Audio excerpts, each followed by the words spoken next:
ఉన్నారు, వాళ్ళు ఎంత కిందన స్థాయిలో ఉన్నారు, వాళ్ళు కూడా పూర్తి స్థాయిగా సమాజంలో అందరితో పాటు సమానంగా ఉండే కార్యక్రమం జరుగుతుంది. ఇప్పుడు మనం ఉండింది 2024, స్వాతంత్రం వచ్చి 78 79 సంవత్సరాలు అవుతా ఉంది.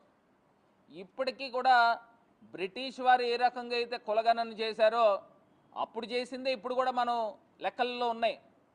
అసలు ఎందుకు చేయట్లేదు కేంద్ర ప్రభుత్వాన్ని మేము డిమాండ్ చేస్తూ ఉన్నాం. 1935లోనే ఎప్పుడో జరిగిందంట కులగణన, మళ్ళీ ఇప్పుడు దాకా జరగల.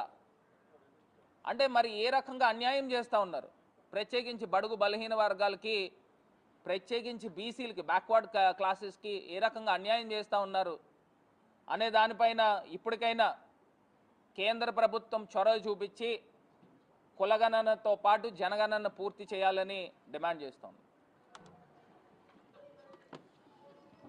ఏంటి మురళి?